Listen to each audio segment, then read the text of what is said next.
talk louder and wake everybody up. I brought and I mentioned to a couple of the people I was here about a half an hour ago. This is the only volleyball book I ever bought in my life. And I bought it last year. And it's a championship volleyball techniques and drills. I looked through it while I went down to South Carolina, and I really like it. The only thing I don't like about it is the drills are great. The things I can't do that's in this book is I can't use the amount of time it takes for the kids to make the proper hit, passing to land on her head, sets to go to the perfect spot, so many in a row, so many consecutively. I don't have time. And if you're a high school coach, you don't have time for that. But you can swipe some nice drills out of here, and I think that's what you're all here for. I looked at a tape, and it was kind of disgusting in my mind. I looked at a tape for 45 minutes. My daughter was recruiting, and she got a tape from on some players from Kankakee Community College, and they were in the top 10 in the nation this year, and really good. And she said, well, the video is their practice. I thought, holy cow. If you're from Chicago, you know holy cow or St. Louis. Great. I really got myself a nice tape I can use. It's going to give me some drills. I watch it for 45 minutes and the same stuff I do. Nothing different. So disgusting. But maybe I'm doing something right. I'm not sure all the time. Okay, from last night, I was talking with my wife a little bit. I am a lot more mellow, and that's hard when you find out you're mellowing out. And I'm mellowing out. I used to blow the balls up to the air could hardly stay in. I mean, if I would throw you a ball, it'd be like throwing you a large, brand new Thunder Dudley softball. Hard, real hard. And I was young and foolish, and I'd hit these things at these girls. They had bruises up and down their arms. They'd be red, real red. And after a while, and even in August when we start, their arms get red where they're hitting the ball. Well, I use a softer ball. I'm wimping out and getting too nice at times. Okay, on my drills, I have these drills I use in practice. What I'm going to do is just go through practice. And there's a reason I have the drills where I have them, because I think they're progressive such that we go from bumping and end up with free ball offense and free ball defense. And I try and do everything in between.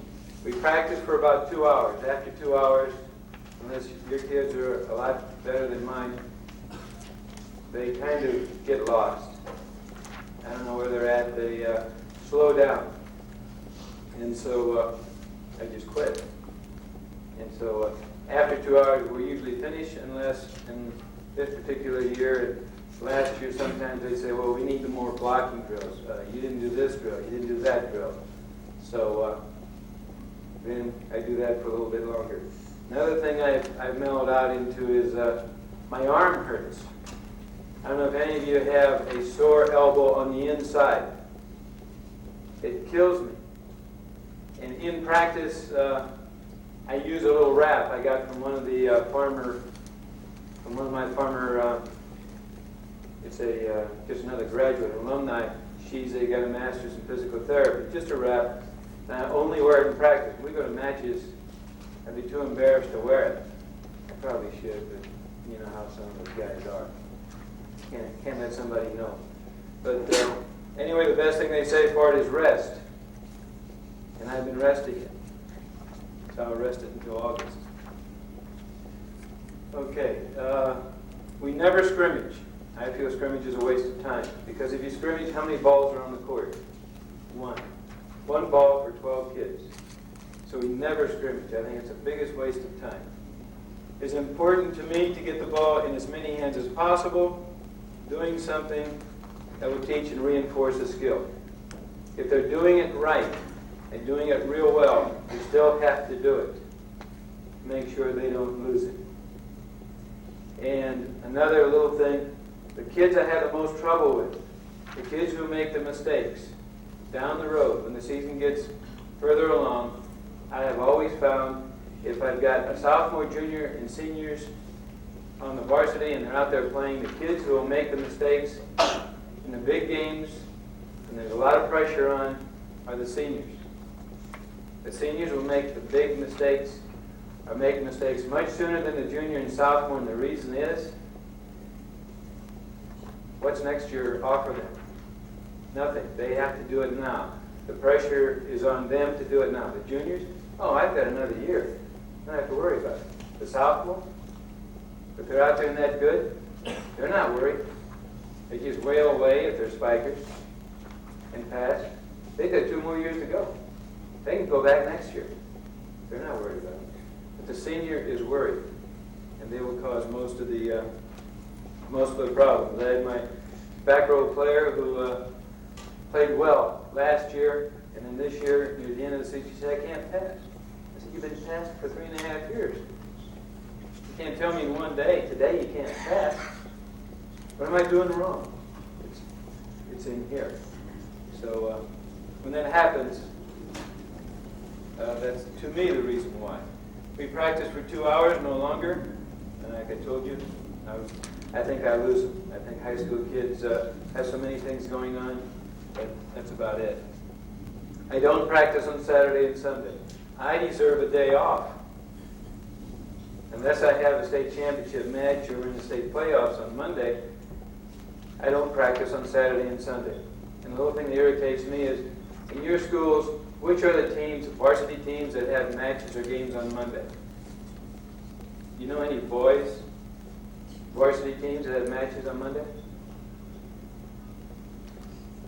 I have matches on Monday.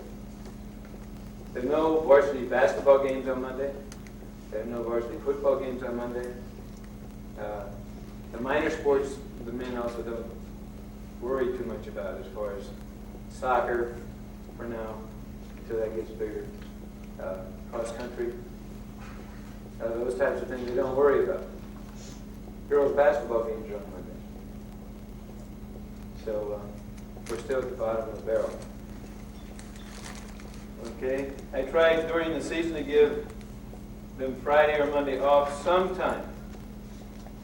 Sometime during the year, I need a day away from them, and they need a day away from me. We've had the schedule set up nicely, and I used to give them off just before our tournament in October. Our schedule, for those of you who aren't from Illinois, we go from September to November. State tournament starts about the last week in October. So somewhere around the first week in October, I would give them a Friday or a Monday off. Played Saturday night, I'd give them Sunday, Mondays, they'd come back Tuesday. So they were used to coming in on Monday. And they would come back much more refreshed. Well, my schedule was changed this year, and so I was looking for a day to give them off. And every time I looked for a day to give them off, we had a match coming up, and I thought, well, we can't do it this week. So I gave them off the Monday before the state tournament finals, which started on Friday. I gave them the Monday off after the super section. For us is on a Saturday. And they were a little surprised. But they came back Tuesday and really refreshed. And it's really worth it. So I suggest during the season, sometime, reward them with a day off. I like it myself. I really like it. It's nice to get away from it. Okay. I drive a bus after school, and so my practice is, we're off at about 10 to 3. I get back about 5 or 10 after 3. Quarter after 3, I'm usually on the floor. They're bumping and setting. They put the net up, and they're ready to go. They do pepper, and the kids who set are usually at the net doing their setting things, what I told them to do already. So I let them do that until I'm completely ready. Then, if this is the net, and the way my floor is, we can't do too many things sideways, but I like to use the regular floor, what they're accustomed to, the regular net. In preseason or at some other time, then I'll change. Then I can put 3 nets across my gym floor. And I have the setters on one, I can have the hitters on another, and I have the passers on another. And that works fine with just me. I'm the only one in the gym. Okay, during the season, setters will be here doing their sets outside. I'll get a line here, and me. Balls are here, and I just hit at them. I hit at them. I can't hit at them for 20 minutes anymore. 10 minutes, and I'm done. And so I start out with a varsity, all of them, except for, of course, the setters who are over here. And have a target here, and I hit at it. When I'm about finished with them, I'll lob balls out here, make them run, make sure they don't run into a bleacher wall, don't get hurt. Then I'll also lob some here, here, and sharp. And the thing they like best about this are the ones that are sharp. My players like the tougher part of the drill much better than they like the easy stuff. And they asked me at the end of the season to do the sharp and the long. In season, I was only doing the just direct hitting at it. So if they suggest something to you and you think it's practical and going to work, do it. Why not? And to me, I tell the kids, if I do a drill that you don't like and don't understand, and you can't understand why we do this dumb drill, ask me. If I can't tell you why I do it, I'll never ever do that drill again, because it's a waste of time. So after we do that for about 15 minutes, then I take, when I'm back here, it's really, when I'm done with the varsity, I put the JV there and I take the hitters. I pull the hitters out. I pull out the middles and the right fronts, especially because they're special people and need special hits. The middles can practice ones with their setter if I'm running a 6-2, and with the only setter if I'm running a 5-1. I also let the JV setters in season set. The varsity kids, the middles and the rights. And I use the right side. And if you have played my teams, you'll know that I go to the right a lot. And the reason I go to the right a lot is we played a team years ago and we went 3 games with them. And it wasn't a struggle, but we went 3 games. And so I looked at the tape, and I don't look at many videos, but I looked at that particular video, and 90 to 95% of all their hits came from the left front. The rest of them were dumps. We just passed over the net. And so we went to their place, and I told the kids, we're going to play a reverse game. We're going to set everything to the right side. We beat them in 2, 15-5, 15-5. The problem they were having by us coming from the right side was simply that they weren't accustomed to that, and they were forcing everything to the ball hand side. Their setter just had to get that ball over to the ball hand side of the left front. And she was in a position where she just couldn't get it there every time. We do a lot from the right front. And I think it's really good. The more you use the entire net, the better it is. My idea with the right front is if I have a middle that can hit, a left that can hit, and a right that can hit, okay, who are you going to block? You have to chase this kid either over there, over here, and if your middle is leaning and cheating maybe this way, and she gets a 1, we're home free. That's all I want. I want 3 kids who can hit all the time, and that's what the right and middle are practicing. They're practicing back ones, they're practicing regular backs. For the right, they're practicing back slides. For the middle, they're practicing ones, they're practicing regulars for the middle. And I put hula hoops out there, I've got that here somewhere, targets. And the hula hoops, as dumb as, if you can find one, as dumb as it may seem, give them a target, give them a place to hit. And like I said last night, hitting the ball out of bounds is not okay. Hitting the ball in play is where it belongs. And that's okay. If the other team picks it up or not. Okay, after we do that, we just do plain overhands. Okay, we've gone from passing, done some setting, some of the kids got some special hits out of the way. Then we do overhands for maybe 5 minutes. That's enough. Because sometime during the game, we're going to have some bad passes. And if this is the net, here's a setter, spiking line, setter. Make them hit from here or here. If you have a middle, make her hit from here. The other kids, have them hit where they're going to hit from in the game. The problem I have is they keep sneaking up. They keep wanting to get in here. And the setters are nice. Yeah, they're not going to rock the boat. They're going to be nice. So they set them closer. So I have to keep pushing them back. And these are hits that they're going to have during a game. So 5 minutes. And we're done with that. When we're done with, we've passed, we've set, and the setters are still setting. We did some overhands. Then we get into spiking.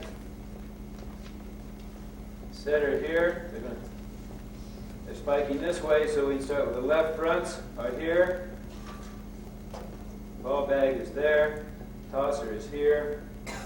The right fronts are here. They're chasing the balls wherever. The center fronts or middle hitters are here, putting the balls in the hopper. Usually I have a setter toss or I toss. If they can't toss right, most of the time they can't toss right. And I keep telling the kids, I have practiced for 20 years to toss balls, and I use both hands. Why do they think they can make a good toss with one hand and not even have half the practice, an iota of the practice that I've had? So they have to toss with both hands. If they're not accurate, I go over and I do it. I don't want to waste the time. If you have a setter, now I have JV and varsity setters both set. This being the middle of the net, if you got somebody that got the potential of being a good setter, a sophomore, who's very weak, and our girls are weak, I tell them, you're only weak at setting a volleyball. On Friday and Saturday night, you hug the heck out of your boyfriends. Then you're not weak. But you're weak when you have to set the ball all the way over there. So let them scoot in. So just let them move in and set. The reason I let the JV set the varsity kids too, and these are JV and varsity kids. I may have 5 or 6 in each line. But the reason I let the JV also set the varsity kids is they're not going to get perfect sets. And then if the hitter complains, I tell the hitter, good hitters hit bad sets. Anybody can hit a good set. And they shut up and go back in line. So, how many sets do they get? I'd like to go by time. But if I go by time, then I run into the same problem I had before with the drill book. So if I have, let's say, 4 setters, for the left front, each setter will set this group 6 balls. So that's 24 balls that are going to be set, but they're only going to be set a lot smaller number. And it gives a lot of practice to the setter.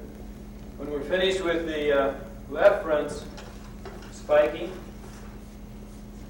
then we move the center fronts over, and the right fronts are putting the balls in the hopper, same setters, and the left fronts are chasing.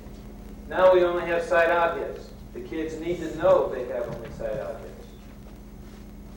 They need to know that their goal here, these kids, is to get that ball in play. If they're bigger, taller, bring the ball down quicker, well, good. I have some backline players, and usually right front players. I have some backline players that like to sit back here and pass those if they can. But if a kid comes up that's really a good hitter, I have one that's at the University of Illinois, a freshman. He's about 6'2", and you don't want to pass her ball. They don't either. So they let her hit, and they come back on the floor. So, you have to be a little practical. They got some common sense, too. But these are side-out hits only. Okay, they're not going to get 6 from every setter. They may get 4 from every setter. So, depending on who's in line, who's hitting, determines how many balls they get. Also, back on the left fronts, I have them hit down the line, maybe the first 2 or 3 times they spike. Then let them go cross court. Or let them go cross court first so that they get loosened up a little, and then go down the line. But make them go down the line, make them go cross court. If you don't say anything, are they going to do it? Heck no. They're like me and you.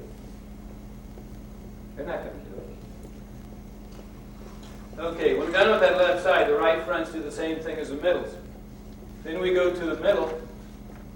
Spike there, do the same type of series. We start again with the left fronts, Setters here, they only get regular sets. You have to decide where you're going to put this. As crazy as it may seem. Where are you going to put that ball bag? Because when we get to the middles, we're going to move that ball bag over here. Because the pass is coming from here. Sometimes for them, they wouldn't be able to see the pass coming. Left fronts are there, right fronts are the chasers, and center fronts are putting the balls in the hopper. Over there. Okay? And we're doing the same thing. The difference here is I do something different. I get myself a box. I'm only 5'7" and 5'8". I'm pretty useless at the net putting my hands in the air. Okay, so what I do is I have a box that makes me taller. Or I used to use chairs, but I've ruined a lot of chairs. Not just standing on them, I'm not that fat yet. I'm working on it. But I just put my hands right up here, spread them, and I don't move them. Because I tell my kids, the worst place you can hit a ball from the middle, I don't care if you're left front, a center front, or right front. The worst place to hit is straight on. Well, who's there? The other middle, right? Do they have to go very far? No, they're standing right there waiting for you. So I tell them either come in and turn to hit to the right, come in and hit to the left, or come in straight and cut the ball with your hands one way or the other. And so I'm on that box for all the sets that are made from the middle. And it really helps. It really helps. So just stand on that box while the kids are hitting out of there. Okay, left fronts, they get a few. And their hits are for side-out hits. That's it. If you have left front, you can decide who you're going to have hit in your rotations. If one left front can't keep the ball in by cutting, and they cut the ball out of bounds either direction, do you want that kid in there do you want that kid set on serve reception? Heck no. No way. So you can find those things out. Some kids just do not like playing that spot and hitting out of that spot. Now the middle hitters, when they come up, they're hitting regulars for, again, side outs. We're going to go back later and catch these kids in ones and all this other stuff. But the middle hitters get more sets than the left fronts or the right fronts. Okay? So that's the middle. Then we get to the right front. Setter. Toss. Right fronts are here. Until we got around, I guess we'll have the left fronts putting them in. Center fronts are chasing. Toss here. All back sets. Every setter sets so many back sets. They may get 6, the rest of them may get 4 again. And that's it. Remind your right fronts. They don't do it unless you tell them. Down the line, because they're hitting out of their own position, but they should practice down the line hits. And cross court. I never want to see, when we're having a spiking drill, I never want to see a kid do a roll shot. We'll do that later. I never want to see a kid tip the ball. If this were a tipping drill, which I don't have, no such thing. If there's a tipping drill, fine. If you want to run a tipping drill, that's good. But don't you dare tip the ball when we're spiking. So if it's a spiking drill, it's not for roll shots. It's not for tipping. It's not to see what you can do with finesse and look cute. We're not there to look cute. We're there to hammer the ball hard and in play. So that winds up being the spiking. The spiking takes about 20-25 minutes. I've never told the kid, even the kid that I mentioned a while ago, that they've hit the ball too hard, because I believe they can always hit it a little harder. No kid has ever hit the ball. I have never told a kid they've hit the ball too hard. They can't do it. I'll never tell a kid that.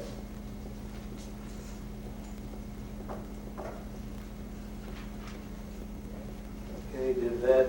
Next thing I go into is serve reception. And serve reception takes more time than anything else I do.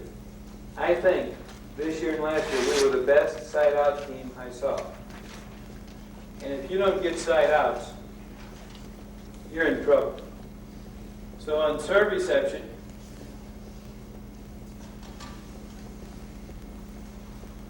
I am the server. I am the only server. I am sick and tired of seeing these JV kids and freshmen, well, the freshmen aren't there, sophomores or juniors, start trying to serve the ball over the net and they can't get it in. And what does a kid do as soon as they can't get the ball? They serve the ball and they don't get it in. Oh, they stretch their arm. It's not their arm. They do any kind of gyration. They can put that gyration wherever they want. So I don't want to see it. I can serve top spins. I can serve floaters. I can stand back and serve harder. And I do whatever I think they're going to see in the next couple of matches.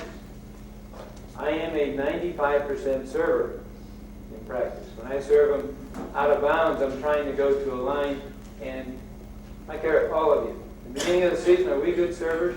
Are we good at much? Not too good.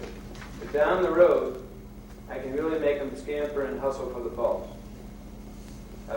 I had a server, a little gal who stood as far back as she could, and she served 30 footers in the air. She'd go 30 feet in the air and come down, and I don't know what was wrong with the ball. Maybe it was floating, but they couldn't pass. The other teams couldn't pass the ball. It's great. I didn't say anything. There are different things I have the servers not do. I don't have them bounce the ball. I don't want them to bounce the ball because I tell the kids what happens when you bounce the ball. We know there's air in it. It's going to hit your foot. If we're winning 14-13 and you're serving, you bounce the ball and goes off your foot. We just gave the ball away. I'm not a believer in completely total aggressive serving simply because we can't score without the ball. Of course, some coaches would tell you to serve aggressively because you didn't lose a point. But I didn't give the other team an opportunity to hit the ball either. And these high 30-foot serves that come down, which I think should be easy to serve, and probably why they're missed, has given that team an opportunity to make a mistake. Give us a point. Give me a point. Then thank you. Here comes another one. So I do have some aggressive servers with really nice top spin serves. And I think volleyball runs in that cycle. Weren't we going with top spin serves for a long time? And they said, oh, floaters, the only thing you should use. And as soon as everybody uses a floater, no, that's not good anymore. Now you should use top spin. To me, the best thing you can do, you decide. What I try, if I'm lucky, what I want is a top spin server, a floater server, something other than a floater server. I don't care if it's a nothing server, just so the ball gets over the net. Then come back with a floater or top spin. Change it so the other team can't look at the same thing too often. Change such that the serving is going to be different. It may not seem like a big deal, it scores points for you. And that's what I like to do, and that's what we're about. Okay, serve reception. I get the best two passers back here. The rest of them I put anywhere. We beat a team this year who had, I think, the team of their life. And they have two players, I think, going to Division I. One's going to St. Louis U. This gal, when she served, she could do jump serve. So what I did in practice, we put two kids here to block. All of her jump serves landed here. I think she got one serve in that night, and we beat them fairly comfortably. But when I serve, I get the passers where I want them. That's all I'm worried about, the passers. Not everybody's a passer.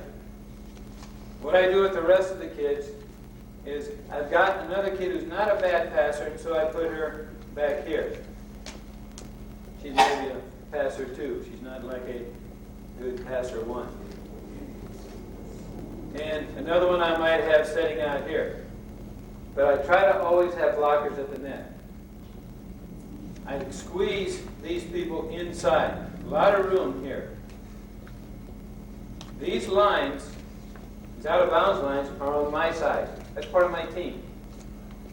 When I try and serve the ball down the line, if I haven't scooted over far enough, the ball's going out of bounds. I dare your team to try and serve down the line. Are you going to get some points? Sure you will. But there's some we're not going to have to touch because you're going to go out of bounds. Down the line. My passers are inside and fairly tight.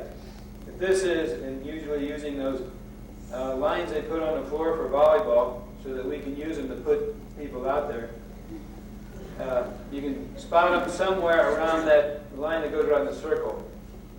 And right in here, here, and here. Those are the passers. And if I can keep a middle hitter in and pass decently, she stays in. If I can't, well, then she comes out. So the other thing I do with serve reception, and I think is awfully important, I think it's more important than I serve, and almost where I put my passers. Found out a couple of things. I'm not as bright as some people think. I don't know why they think I'm that bright, but this kid is a hitter. This is a left front hitter. Serve at her. Just serve at her. Because if she's got to come from there and come up here and still hit the ball, that's hard to do. It is just hard to do. We're in the state tournament, the gal went to Wisconsin. She's the #1 hitter, they thought, in Illinois, and she couldn't do it. And we served at her. And just by serving to her, helped us win the game. But to me, the more important, a little item on the side of that is, and much more important is, here's your setter. Are you going to let your setter decide who she sets? Let's say that's your left front, here's your center front, and your right front. Okay? If they come in that order, who do you want her to set? Her? You can say, okay, if she gets the serve, she is #2. If she makes the pass, your center front is #1 to set for the side out. If we mix these up, it's nice when they're in their position, but that doesn't always happen. Sometimes you may have your setter over here if you're in a 5-1, and you may have your center front out here and your left front here. 5-1. Who does she set? Who do you want her to set? Which one of these is best at this particular position? You tell her. And tell her in front of everybody. In front of everybody. If the setter happens to, who's going to be #1, who's #2? If the setter's in the back, and she has to come up, and we make great passes. Left front is here, right front is here, and your center front is here again. Can this right front hit decently from the left front? Is she that good? Does the left front, that's your right front, does your left front like hitting out of the middle? You have to know. Is his center front comfortable hitting on the right side? You need to know that. Then at practice you say, okay, this may be your worst rotation that you have. Say, okay, let's see what we can do. We'll make this one #1. Then in practice, be conscious that you're getting that kid to be able to hit over there. This gal is a sharp left front hitter, maybe one of those 5'7" kids that jumps like a jumping jack and can do great over here, but hates hitting out of the middle. Here you got a good, tall middle, but you know, who other than those right front players like to hit over there? Does anybody like to hit in the right front position? Very few. Maybe she doesn't like it, but she's better than this gal. So she's #2. As soon as hell freezes over, this gal's #3 and gets the ball. But you got to tell the whole team. Tell it to everybody. Say it in front of this kid who thinks she's the All-American, this kid who thinks she's All-State, and this kid who just knows she's not nearly as good as either one of them. But let the whole team know. Don't keep it a secret. As soon as you keep it a secret, you've got problems. Because then you're going to have somebody one against the other. Every rotation, tell the setter who to go to. If you don't do that, that setter is going to be called, well, she's playing favorite, she's doing this, she's doing that, that's her buddy, oh, she's from the same town, they got classes together, they got all the excuses. Okay, I do 2 complete rotations of side out. It takes about 30 to 45 minutes. but we get the ball back. We're going to get the ball back. And we had a weak rotation, and the weak rotation this year was because of the senior sub-setter. It was a setter. We ran a 5-1, but we had this gal who could be a setter. I had her in the setter's spot on defense when the regular 5-1 setter was a hitter on one rotation. And in the state tournament, she messed up 3 balls consecutively. 3 of them. She's a senior. Too much pressure. And soft setting. And she had just as soft as set, bring that sucker all the way down here and then up. And I, as a coach, when the other team does it, I moan and groan. You know, we can't rant and rave too much. Moan and groan. But then we switched and let the other setter do it, and we got the ball back. But you have to know those things. You have to know your kids. Okay, I think that's awfully important. When we're done with serve reception, then I'd get back to my special hits. For left front, special hits are very simple to me. Down the line, they like to run a 3. You know, and a lot of people call the 3 between the middle and the outside. I don't like it. I don't like it because here's the center front. Here's the right front. It's too close to these 2 kids. How many steps does, if you got a center front that's maybe 5'10" or 5'11", 1 step and she's there. 1 step and she's there. I play, if this was the floor, I play my right fronts in here. I don't play them outside. I play them in. Because most high school hitters can't hit and don't swing all the way out and can't hit that well tight on the antenna. And they're not going to get the ball there either because the setter's not that good. So I move my right front in, and if they're only a left side hitting team, I cheat with my middle, and so we're kind of waiting for you. But anyway, that's why I don't like this 3. Because we have no trouble defending it. So I let them practice it a little, but not nearly as much as they want. They think it's great. You know, they can do a shoot here to that 3. But if this person's paying attention, she's dead. So we don't do that one very much. So they do practice the down the line shots again, and cross court, and we do shoots all the way outside. I like those. I like quick offense. I don't like high sets. The biggest problem my setters have is high sets when they get to college. Because I think the goal is to beat the defense to a spot. Am I going to beat the defense to the spot if I set a 20-foot set? They're camping, they're waiting for me. I love it when other teams do that. But the bad thing about low sets is they got to be on the money, and the hitter can only go one direction if they're not a real good hitter. And then you can stop that. Quincy Public runs a quick shoot low set offense. And it can be stopped easily just by having the defensive players watch the hitters. So that can be handled. The middles, I just run through what I have them do. The middles will then do ones. And what else do I have them do? Back slides. I've got a next year.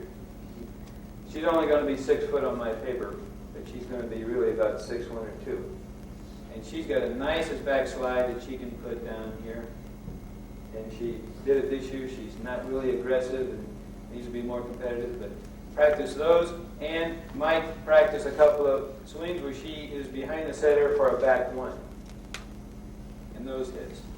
On the right side, they get to, what do I put that there for? They get to do lines, of course. They get to do back 1s. If we have somebody that's quick enough, they can do maybe a front 1 while the middle is coming the other direction. And that's about it. I saw a school have the right front hitter come all the way over here and hit a ball out of the 3. But gosh, if that ball's picked up, there's Katie bar the door over here. I'm getting the ball back to him. If you're running any kind of quick offense, you're home free. No blocker. So those are the special hits. to hustle along a bit, maybe. Free ball defense. I lost every hitter the year before this year. This year I had 5 new hitters. And the hitters I had across the net, the middles were 6'2" and 5'11". The left fronts were 5'8" and 9. The right fronts were 6'1" and 5'8". The 5'8" was my setter who also set this year. I lost everybody but my setter.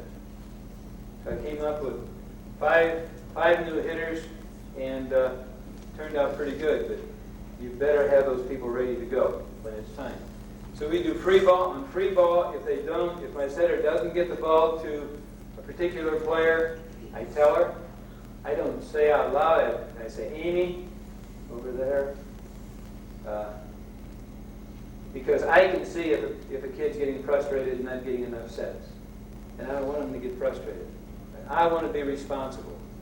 And they really did a nice job. The best thing they did this year was I have this gal who's about 6 foot. The setter's here. And if she came for a 1, she could dump the ball here, and there was nobody going to touch it. Because they respected the tall girl coming, and as soon as they did, this gal could dump it. And why this went even better was this girl here was saying 1, 1, 1, 1, 1. This girl out here is saying me, me, me, me, me. This one's saying back, back, back, back, back. And you got 3 kids talking. This setter could dump the ball anytime, wherever she wanted to. Girls do not like to talk on the floor, do they? You get them off the floor, my God, it's a mile a minute. What's Mary Jane doing with Billy and Betty's boyfriend, and who's going with who, and what you doing the other night? And, oh, did you know? Right. Just like soap opera. Okay. And when I'm usually done with free ball, that's usually just about it. The things I do on extra blocking, I get on a stool, on a chair. I ruin chairs with this. 2 blockers, we always block with 2. Set up the defense here. If this is that thing that they put in there for us, so our centers, middle hitters know where to go. I put my left front here. I put my left back here, and right back there, setter there. Got 6 kids? 6. Why do I do this? And I have these people play in sooner than deep. Because I'm betting. First, I make sure this kid does not hide, so she's got to be over here, behind the blocker. I find a lot of kids hiding behind the blockers. I dare you to spike the ball because we're going to block it. I dare you to tip it. That's what I want you to do, because we're going to pick that sucker up real easy. And then we're going to come back at you real quick. In college ball, in the upper levels, they move these people way back here because they're all these big hard hitters and all that stuff. I really don't believe in that. This has won matches for me, this type of deal. And I do it from here. Then when I'm done with that side, and I hit the ball hard. I can hit it in their hands, I can hit it off their fingers, I can hit it wherever I want. When I hit it hard. But you got to give them success. You got to hit it into their hands. Okay, when I do the middles, I got to be on my stool, and I'll never see the top of the net. We first do about 5 or 6 ones. And when they're doing ones, I mean they're ones. I hit the ball. I hit the ball. I hit the ball. I don't wait. They're going up. How many times during a match, not often, but when it happens, if that kid can keep coming up, you're going to get that point. And so I hit ones at it. Then I move my right front over here, and we double block. Okay, thing I forgot to tell you over here on the left side is the outside player, this player, and me. My nose is on her inside shoulder, the hitters. My nose is on her outside shoulder. If the middle's there, if I'm hitting there, I'm the right front. That nose is over here because I'm going to take away completely cross court. Then I've got another person here yet. So here, that's what the blocker tries to set up. my nose on her shoulder over here. Okay? And that almost takes care of down the line too.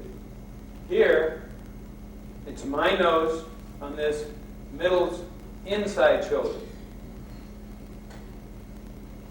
Because then we're kind of taking that away. The defensive backs, when somebody attacks us in the middle, are way over here, are way out here. These people sit in here, and they're also responsible for that stuff, for tips. The place I don't like to have people attack, I hate to tell you this, is the middle. They can do too much. There's just too much they can do. Go over the top deep, go deep there, and they can do just too much if you got a good middle. Okay? On the other side, left fronts usually are your short, here's my box, left fronts are usually your sharp power hitters, right? 5'7", 5'8", they're not tall. And so I practice a lot of down the line hits off their hands and go this way. I have my right front here, and if she gets back here, I can pick her off. I mean pick her off. I can hit her right on the forehead. No problem. Setter goes back here, defensive player here, and we're in business. Okay, 1, 2, 3. Am I missing somebody? Oh, here. That left front has to come right behind the block to take care of the tip. Again, I suck those people in here. I dare you to tip. We love it when you tip, but we're going to block you if you hit. Okay? And I stand on the box and just wail away. In practice in August, something I do and don't do during the season, chair, middle. This would be left and right. These kids hold the ball. This gal has to practice her steps here. And this gal, whoever steps the block is saying here. And when it's time to go up, she doesn't have to worry about the middle blocker being there. She's got to be there. When she thinks the hit's going to be made and she goes up at the appropriate time and she says up, here, up. And they both jump up. And then she goes back to the middle and she puts her hands on the ball. She goes back to the middle, they all go up, they all put their hand on the ball, then she goes over there, practices those steps. And I move these kids in season if we do any blocking, and I do have them just do it without the ball in season. I make these left fronts go way out here, and the right fronts way out here. Simply because when you get in the game, they're not going to be out that far, but I want to make sure they get there. If they don't get there, the other team's got a point, we're falling behind, we're losing, whatever the case may be. Okay? Serving, I do a little serving. I don't do much of that, but a drill I think is they really like, the good players really like. I like it because I get a chance. I think it's more of an intimidation thing. Here's the spiking line. I have an official stand. It's kind of like for serving at them. I make a line here, here, and here. The rest of them line up off the court. I hit the ball. And the players always know when I'm a happy camper and not a happy camper. Because I get on here, and if I'm not a happy camper, I'm burying that ball right through them. If she gets the ball, she's got to make the pass. One of these other two has to make the second hit somewhere. Then either of these two can make the third hit. It's either got to be a spike or an overhand. Anyway, go after the ball. Katie, bar the door. I don't care how you get it over. I want a spike. I want an overhand. If it's a forearm pass, if it's one of those set dumps, which we don't do, you got to go back. If the ball goes off her arms, I tell the kids, don't look and watch the ball because there's a ball on the way. And there is. If they're on the floor, there's a ball coming. If they're laying there looking, if I'm here and the player's over there and she's looking over there and the ball went that way, she better hurry up and turn because the ball's on its way. It's coming. If they don't turn, that ball can hit them. And it will hit them. And I go after this player. And I tell those kids, who's going to win? Is this little white ball going to beat you? And the kids at the varsity love this thing. They just love it. They think it's the greatest thing that ever happened. Of course, what the varsity tries to do, when they get good enough to pass, they try and pick me off. Those suckers try and spike at me, right? Boom. But I know which ones are good, so I give them a bunch. They turn around. I'm not going to stand at the edge. But it's a great drill. You can pick. This one's hard to reach. These people are easier to hit to, these two. But it's really good. Makes them hustle, makes them aggressive, makes them do something. They love it. But my arm just can't take it. That's one of the better drills I use when I have time. I do it on the freshmen, but the poor ones don't like it, which is always the case. I have one other, when I hit at the kids, I had a kind of celebrity's daughter who lives in doesn't live in St. Louis, she lives out in Illinois. Come and I was hitting at the kids, and she came with a t-shirt, no sleeves, was passing, and if I missed her on the hit, hitting it to her, she'd go to the back of the line. And so when she comes up and the kid does that, I just hit harder. You know, sweetheart, you stay. Well, practice was over, she came up and she said, tomorrow can I wear a sweatshirt? I said, I don't care if you wear 2 sweatshirts. She came with a sweatshirt. And that was fine. She didn't wind up making the team, but I don't care what they come with. Okay, if there's anything else, that's what I do. Maybe most of you do the same thing. It's fun, and the toughest drill, I tell the kids, the toughest thing to do in volleyball, you have to really love. Then you're a player. If you don't love the toughest thing, forget it. Thank you. Okay, Brad.